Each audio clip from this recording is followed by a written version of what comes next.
The night my mother-in-law told me I was raising my daughter wrong. My husband laughed. Not a nervous laugh, not an uncomfortable laugh. A real one, like she'd just said something clever. That was the moment I understood something I'd been refusing to see for 3 years. He wasn't going to choose me. He never had.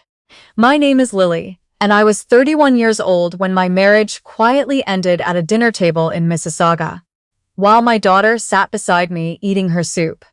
My husband and I met in our mid-20s at a mutual friend's birthday party in downtown Toronto. He was funny, attentive, the kind of person who remembered small details. Your coffee order, the name of your childhood dog. We dated for 2 years, got engaged, moved into a semi-detached in Oakville, and by the time we were married, I genuinely believed we had built something solid. Something that belonged to us. What I didn't fully understand then was that some people never fully leave their first family. They just add a second one on top and spend the rest of their lives managing the overlap. His mother was the center of everything. Every Sunday dinner, every holiday, every decision, large or small, somehow circled back to what she thought. She had opinions about where we bought our house. Too far from her, she said, though we were 20 minutes away. She had opinions about my job. I worked in financial planning, and she once told my sister-in-law that she didn't understand why I needed to work at all now that we had a baby. She had opinions about how I dressed, how I fed my daughter, how I organized my own kitchen, and my husband, every single time, found a way to either stay silent or smile at whatever she said. I told myself it was manageable. I told myself all families had friction. Our daughter's name is Sophie, and she was 2.5 when the Sunday that changed everything happened. It was early November, the kind of gray afternoon that settles over southern Ontario like a wet blanket. His parents' house was warm and loud the way it always was. His sister and her husband were there. His aunt had driven up from Hamilton. A couple of cousins I barely knew were spread across the living room watching football. I'd spent 40 minutes on the highway to get there and arrived already tired. Sophie had a cold. Nothing serious, just the tail end of something that had been going through her daycare all week. She was a little clingy, a little whiny, not herself. I'd brought her favorite crackers and a thermos of the chicken soup she liked, because I knew she wasn't going to eat much of what was on the table. We sat down for dinner, and my mother-in-law immediately looked at Sophie's bowl. "What is that?" "Soup from home," I said. "She's been under the weather. It's easier on her stomach. She should eat what everyone else is eating. She needs to learn." Sophie was 2.5 years old and had a runny nose. I kept my voice even. Her pediatrician actually suggested keeping her diet simple when she's not feeling well. My sister-in-law, who had 2 kids of her own and had never once been criticized for anything, raised her eyebrows. "You bring her own food to Sunday dinner? When she's sick, yes." My mother-in-law made a sound. Not a word. Just a sound, the kind that carries a full paragraph of disapproval without requiring language. She turned to her son and said, in a tone so casual it was almost worse than anger, "You need to talk to her about this." The table went quiet for exactly 2 seconds. And then my husband, looked at me and said, "Mom's right, Lily. You can't keep treating Sophie like she's made of glass." I sat very still. Sophie was pulling at my sleeve. Someone across the table changed the subject and the conversation moved on, the way conversations do when everyone has tacitly agreed to pretend nothing happened. But I had heard it, every word, and underneath the table, my hands were shaking. This had happened before. Not exactly like this, but versions of it, over and over. The time his mother commented on Sophie's sleep schedule, and my husband told me I was probably overthinking it. The time she suggested I was being too protective, and he agreed with her in front of his entire family. The time I tried to talk to him privately afterward, and he said I was too sensitive. That his mother meant well, that I needed to stop making everything a conflict. After dinner, while everyone drifted to the living room, I went to the kitchen to give Sophie her crackers. My mother-in-law followed me. "You know," she said, lowering her voice in the way people do when they want to sound like they're doing you a favor, He was raised perfectly fine without all of this. The organic food, the pediatrician visits for everything. You're creating a child of that special soup. Creating a child who can't cope. I turned around and looked at her. I appreciate that you raised your children your way. I'm raising mine. She blinked. I think she genuinely wasn't expecting a complete sentence back. That's exactly what I mean, she said. You've always had this attitude. By the time we got back to the living room, someone had told my husband that I'd snapped at his mother in the kitchen. I don't know who. I didn't snap. I spoke. Apparently, those two things looked the same to this family. My husband pulled me aside near the front hallway. Sophie was still in my arms, half asleep against my shoulder. Can you please just apologize to her? For what? For being rude. I wasn't rude. He exhaled through his nose, the way he always did when he thought I was being unreasonable. Lily, I'm asking you to keep the peace. Just say sorry and let it go. I looked at him for a long moment. Sophie's small hand was curled against my collarbone. The football game was playing in the next room. His mother was somewhere behind us, probably waiting. I'm not apologizing for defending my parenting decisions. He stared at me. Then maybe you should leave. He said it quietly, which somehow made it worse. Not an explosion. A door closing. I carried Sophie to the front closet, got her coat, got my coat, picked up the bag I'd packed for her, and walked to the car without saying goodbye to anyone. My hands were completely steady. That surprised me more than anything. The drive home took 35 minutes.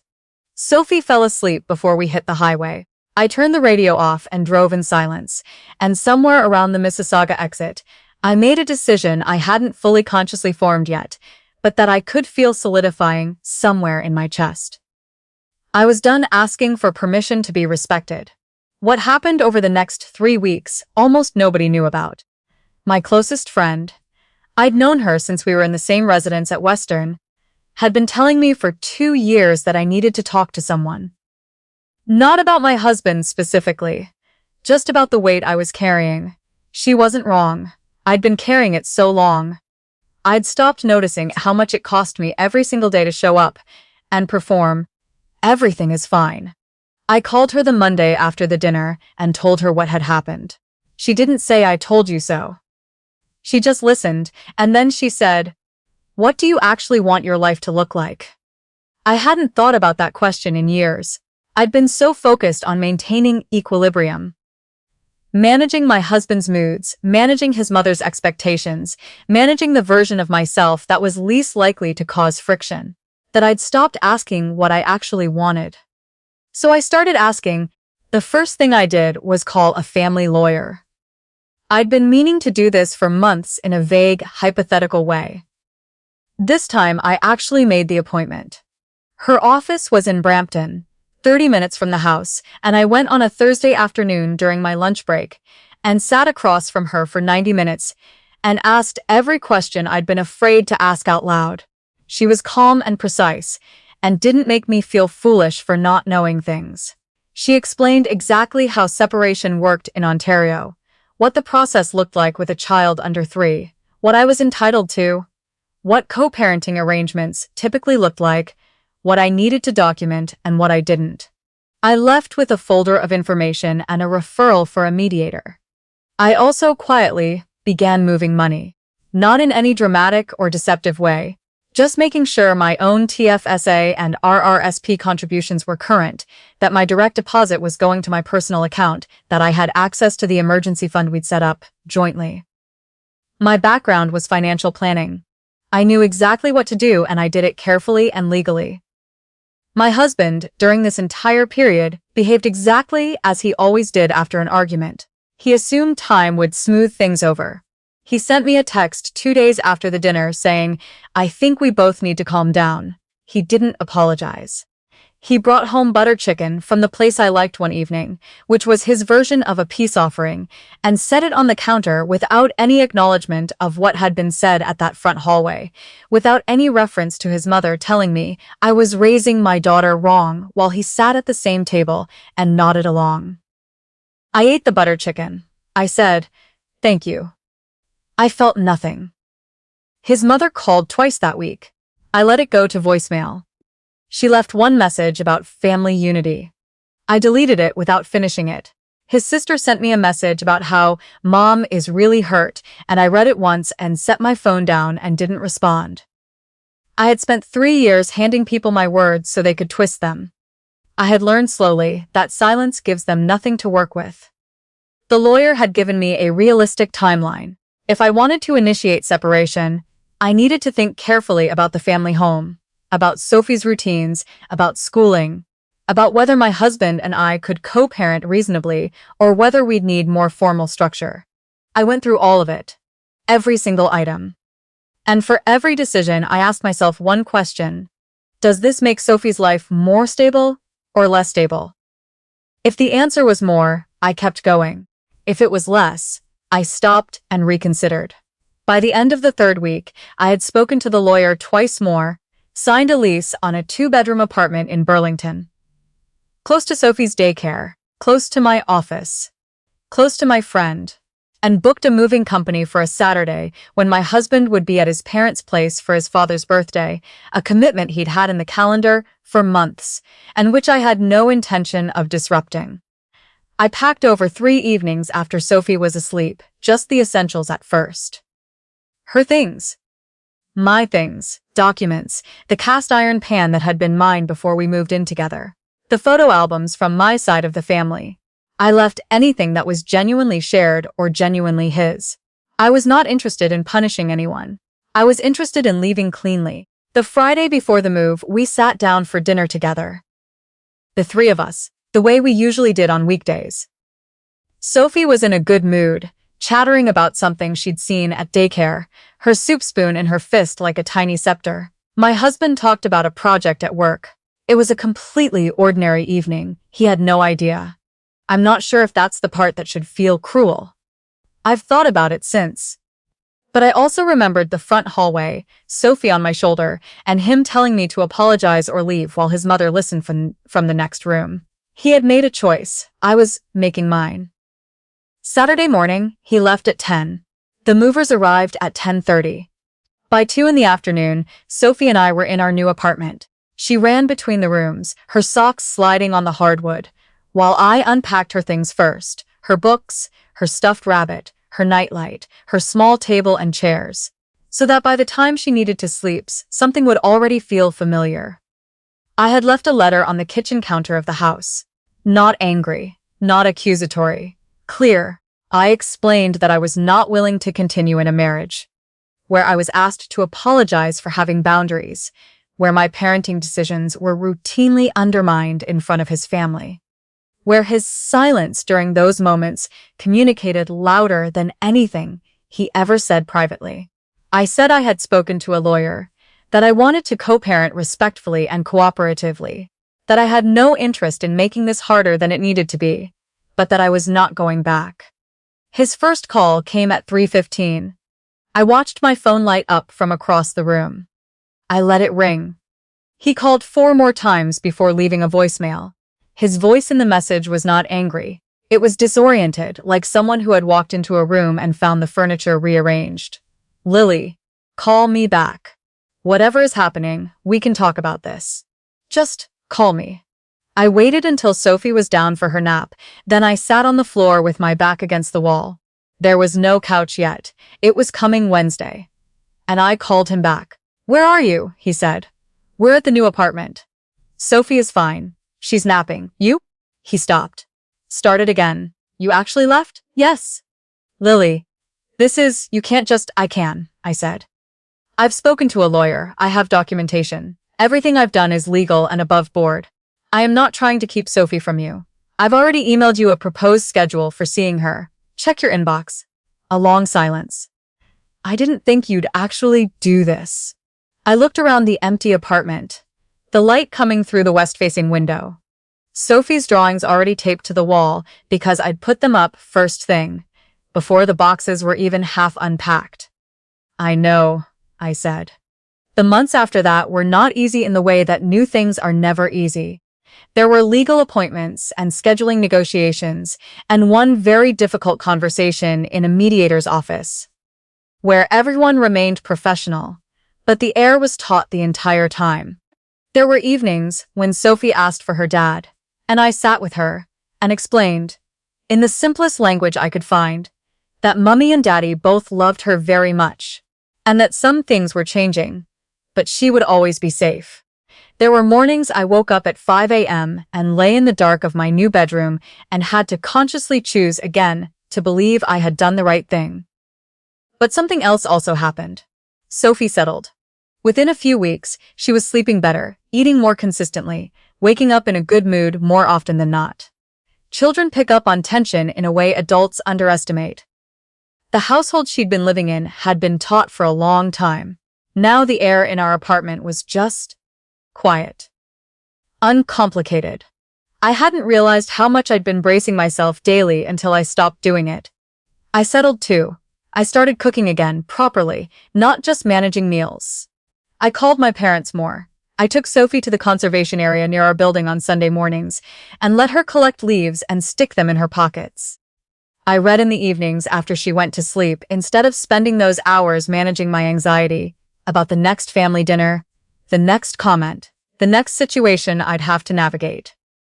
My husband's family, for the first several weeks, went very quiet. Then his mother called me. Not to apologize, exactly, but to say, in a carefully managed tone, that she had not intended to cause problems, that she only wanted to be involved in Sophie's life, that she hoped we could find a way to make that work. I was polite. I was honest. I told her that I had no objection to her having a relationship with Sophie, that I would not be the thing standing between them, but that going forward, my parenting decisions were not open for commentary. She was quiet for a long moment after that. Then she said, "All right." It was the most straightforward conversation we had ever had. My husband went to therapy. He told me this about 6 weeks after I left, not as a bid for reconciliation, just as information, and I respected him more for it than I had in a long time. He started, for the first time, to actually see the pattern. The way he had learned, somewhere along the way, to manage his mother's moods by sacrificing mine. The way he had convinced himself that this was peacemaking when it was actually just redirecting the problem onto someone with less power to push back. These things take time to unpack. He was doing the work. We did not get back together. I want to be clear about that. What we built instead was something more functional, actually, than what we'd had when we were married. A co-parenting relationship grounded in specific agreements, clear communication, and a shared commitment to Sophie that existed independently of whether the two of us were in the same room. He takes her every second weekend and one evening a week. He brings her back on time. He doesn't undermine me to her. We communicate by text and email, and occasionally by phone, and it is civil and even, sometimes, genuinely kind. His mother sees Sophie at his parents' place during his parenting time. That's the boundary we settled on. It works. My apartment in Burlington became, over those first months, the most genuinely comfortable space I had ever lived in. I bought a second-hand couch the color of dark moss and put it near the window where the light is good in the afternoons. I let Sophie help me choose the prints for her bedroom wall. I planted herbs on the balcony, basil, mint, flat-leaf parsley, and remembered that I used to do this before I was married, before I was trying to fit myself into a shape someone else had already decided. I think about that front hallway sometimes. Sophie heavy on my shoulder, my husband's voice low and certain, his mother listening from the next room. The way the whole house felt like it was waiting to see what I would do. And the thing is, I think a part of me had been waiting too. For a moment concrete enough to hold on to. Something I could look back at and say, that was when I stopped pretending this was workable. He thought he was giving me an ultimatum. He was, in a way. But the choice he handed me was never really between apologizing and leaving. The choice was between the person I had been, careful, accommodating, always one step behind her own needs, and the person I already was underneath all of that. The one who drove home in silence and made a decision without asking anyone's permission. I chose her.